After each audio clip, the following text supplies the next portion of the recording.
Hello, and thank you for watching this overview of what's next in developing a Made in Canada sustainable investment taxonomy, and importantly, how you can participate in the process. My name's Marlene Puffer, and I'm the chair of the Canadian Taxonomy and Transition Planning Council. I'm joined today by Jonathan Arnold, head of sustainable finance at the Canadian Climate Institute. His team is responsible for undertaking the research and developing proposals for the Council's review and approval.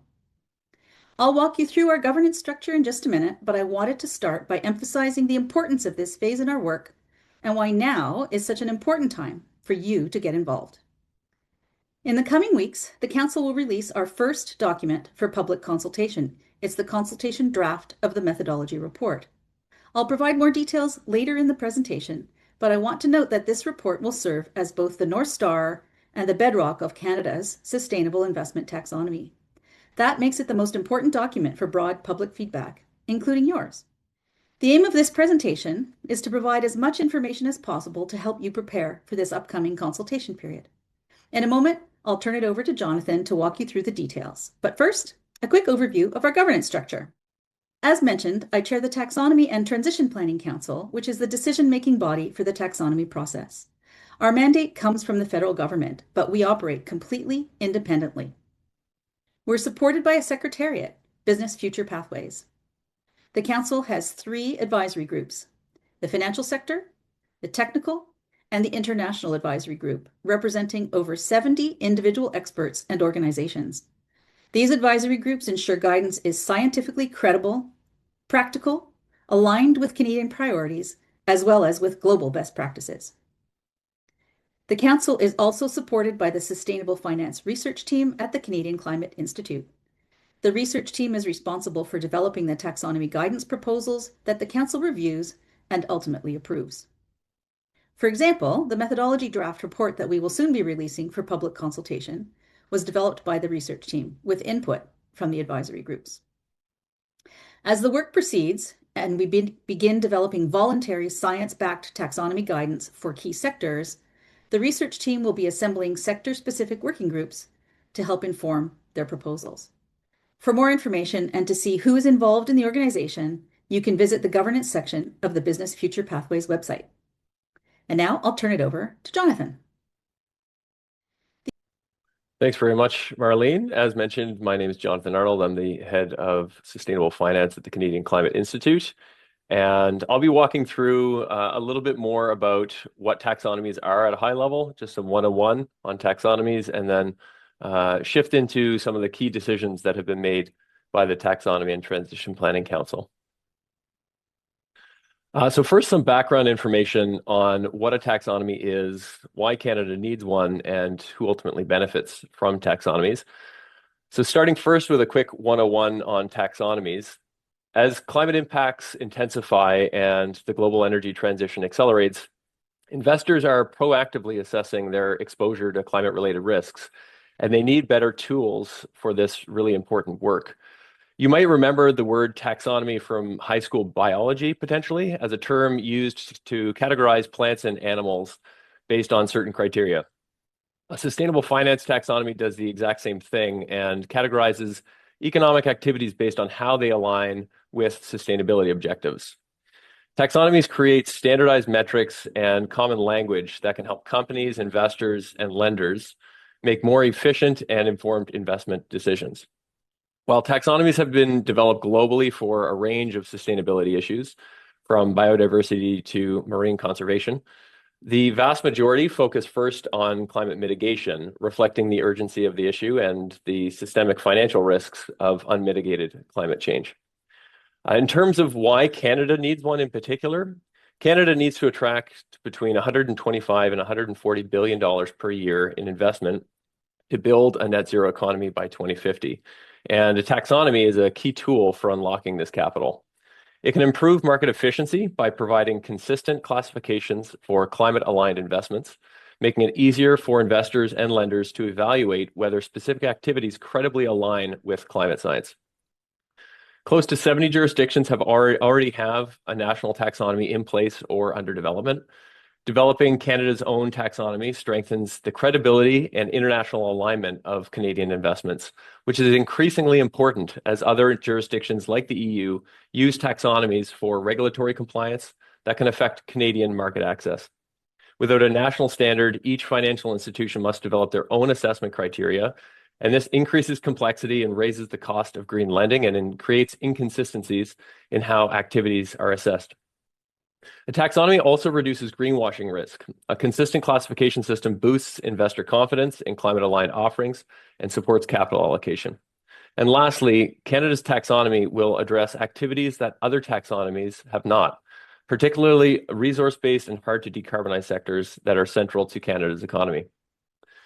Lastly, in terms of who will benefit from a Made in Canada taxonomy, taxonomies serve multiple use cases and therefore benefit a wide range of different interests. They support the issuance of use of proceeds financial instruments.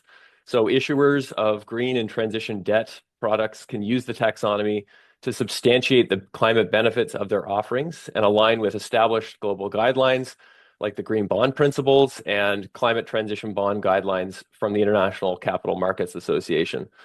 This can help underpin the transition bond market that Canada needs. Second is through the support of climate-related disclosures. The taxonomy complements existing global reporting standards, enabling businesses to disclose metrics like taxonomy-aligned capital expenditures, operational expenditures, and revenue more credibly. Third is through informing corporate transition plans. Businesses can use transition-aligned metrics like capital expenditures to set and report on financial targets in their transition plans, which ultimately bolster their credibility. Fourth, taxonomies help improve risk assessments. Financial institutions can use taxonomy metrics, such as the percentage of a portfolio that is taxonomy aligned, to streamline climate risk and opportunity assessments. And lastly, taxonomies can sharpen investment analysis. A common classification system from the taxonomy supports investment processes, including stewardship, engagement, and portfolio analysis aligned with investor preferences. So now I'll walk through a few of the main decisions that have been made by the Taxonomy and Transition Planning Council, which have been supported by the research of us at the Canadian Climate Institute and input from BFP's 70+ advisory group members. And as I mentioned, these are foundational decisions for Canada's taxonomy framework. They cover the taxonomy's objective, its level of ambition, the guiding principles that will shape its development, and the sectors that will be prioritized for guidance. Each decision will be covered in the following slides, and all of them will be central to the public consultation process, which opens on July 9th, and Marlene will talk more on that shortly. So first, about the first foundational decision made by the Taxonomy and Transition Planning Council is related to the taxonomy's objective. The Council has decided that Phase 1 of Canada's taxonomy will focus exclusively on climate mitigation. This reflects the urgency of reducing global greenhouse gas emissions, and it aligns Canada with other jurisdictions that have also led with climate mitigation, including Australia, the EU, and Singapore. It's important to note that Canada's taxonomy is being built in phases. After this initial phase, the plan is to expand the taxonomy to cover other sustainability objectives, such as resilience, biodiversity protection, water conservation, pollution control, and circular economy. Starting with climate mitigation allows the Council to move quickly, build on a strong evidence base, and deliver guidance that markets can use with confidence.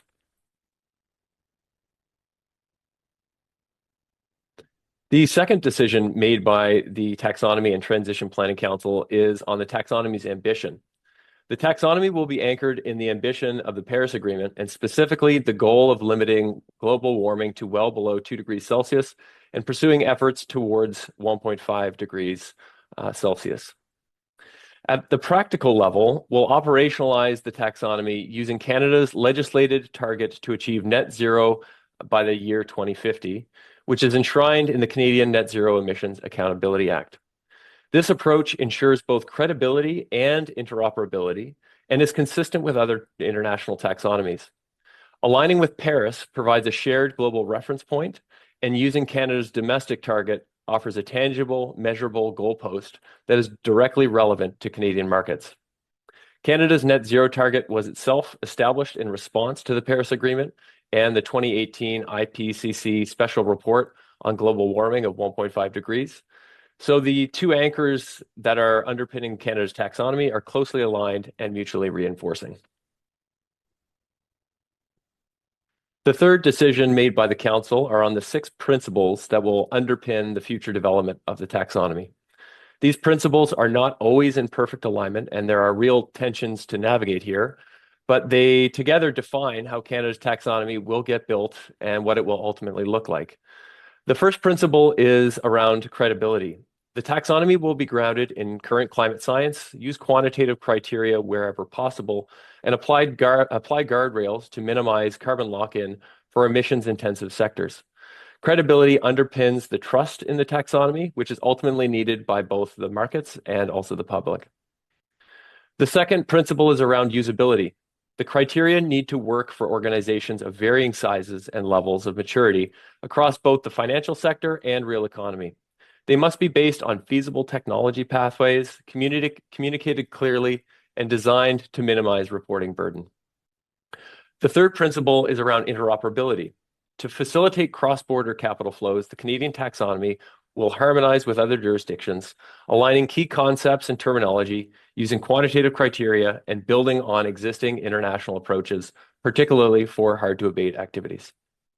The fourth principle is around being dynamic. The taxonomy must be able to adapt as climate science, technology, and policy evolves. This means building in regular review processes and clear mechanisms to support users as criteria are updated over time. The fifth principle is being regionally specific. Canada's geography and regional diversity matter.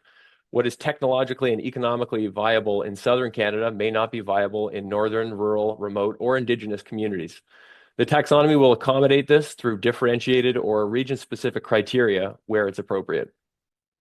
And lastly, the sixth principle is around being prioritized in the work.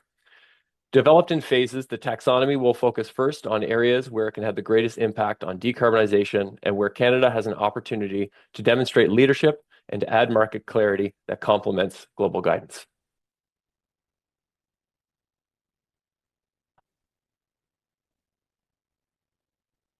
In keeping with the prioritization principle, the Council, with the support of the Canadian Climate Institute, will develop taxonomy guidance for 6 sectors over the next 2 years. In 2026, draft guidance will be developed for the first 3 sectors, including electricity, buildings, and transportation, which will be finalized in the new year. Later in 2027, guidance will follow for the next 3 sectors: mining, manufacturing, and agriculture and forestry. This prioritization was based on an assessment of 4 factors: each sector's contribution to national greenhouse gas emissions, its potential to decarbonize, its potential to enable decarbonization across other sectors, and its investment potential. Public consultation on draft guidance for the first 3 sectors will open in the fall of 2026, with final guidance published early in the new year. This same process will repeat for the next 3 sectors in 2027. In addition to the 6 priority sectors, the taxonomy will address the oil and gas sector with in-depth and rigorous research and engagement slated for 2027. In the ongoing effort to develop a Canadian taxonomy, the oil and gas sector has always been the most challenging piece of the puzzle, given Canada's economy and its emissions profile. So we know that it will need to be done thoughtfully with a significant amount of engagement. And frankly, we don't have a lot of global examples to draw on, so there'll be some innovation required for this sector that makes it different from the others. All that to say, it's going to take a little time to get strong, credible guidance right for the oil and gas sector. Work on this will get started in the next 2 years, concurrent with finalizing guidance for the first 6 priority sectors. And now to talk more about the next steps in the process, I'd like to welcome back Marlene. Thanks. Thanks very much, Jonathan. As I mentioned earlier, the next big step in our process is the release of the public consultation draft of the methodology report. Once it's finalized, this report will guide the taxonomy's overall ambition and underpin key decisions about which activities in the Canadian economy will be labeled taxonomy aligned and under what conditions. That's why it's such an important document for your review and feedback. The Council is specifically seeking input on three key areas outlined in the draft report. The first is categories and definitions. Second, technical screening criteria. And the third, do no significant harm and minimum social safeguards. So let me take a minute to explain each of these sections. Categories and definitions. The consultation draft will propose an activity classification framework. That's basically a list of categories, such as green and transition, as well as their respective definitions. This framework will be used to determine which economic activities are eligible for inclusion in the taxonomy, in which category, and under what conditions. We'll look for your feedback on whether you agree or disagree with how each of the proposed categories is defined, and also whether you agree or disagree with the guardrails that are proposed for higher emitting sectors. While the activity classification framework outlines which types of activities are eligible, the technical screening criteria determine whether a specific eligible activity actually meets a high enough bar for inclusion. Technical screening criteria are typically developed at the sector level because every sector is different, and so are its activities, like the products and services it creates, the technologies it uses, and so on. Later this year, we'll develop sector-specific screening criteria for the first three priority sectors: electricity, buildings, and transportation. But before we get to that, we need to develop a consistent approach, and you'll see a proposal for that approach in the consultation draft for your feedback. Finally, as we design this taxonomy, it's really important to avoid any unintended consequences on people or the environment. That's where do no significant harm and minimum social standards come in. Minimum social safeguards. These criteria help ensure the taxonomy's climate mitigation objectives don't adversely impact Indigenous rights, human rights, as well as environmental and social values. The consultation draft proposes for your feedback core elements of an approach to these two important frameworks. It also identifies specific areas where consultation is needed to further develop them. Now, here's where I'll ask to get out your calendar. The consultation period is planned to run from July 9th to August 13th. That's 5 weeks. It's important to stress that this is the only window to provide feedback on this important document. The consultation is open to everyone who's interested in and impacted by the Canadian taxonomy. You can submit feedback as an individual or as a representative of an organization. And submissions can come from people within Canada as well as internationally. So get ready. How do you prepare? Hopefully, you've already marked your calendar. The next thing you can do is read the official pre-consultation brief, which you can find on the Business Future Pathways website. It includes much of the information we covered in this presentation, as well as additional details and resources that you might find useful. While you're on the Business Future Pathways website, I also suggest that you register for updates. That way, we can notify you directly as soon as the consultation opens and send the draft report directly to your inbox. Finally, we hope you'll plan to participate. The consultation portal will go live on the Business Future Pathways website on July 9th, so you'll just need to visit the website and follow the instructions. Finally, if you anticipate requiring accommodation to participate, you can reach out to the Secretariat directly, and we'll do our best to support you. So finally, the timeline. This public consultation is the very first and very important step in our process. Once we've collected all the feedback, we will update and publish a final version of the methodology report later this fall. Also, before the end of the year, we'll share draft taxonomy guidance for the first three sectors, and that will be another important moment for public feedback. We'll finalize that guidance in early 2027, then move on to the next three sectors. All of this work will conclude at the end of next year. So it's an ambitious mandate, and your participation throughout will help ensure that it's successful. So thank you so much for your time and attention today. Please visit our website for the latest updates on this process. And if you have any questions about what you heard today, please reach out to us. The email's on the screen. And have a great rest of your day, and we look forward to hearing from you in July.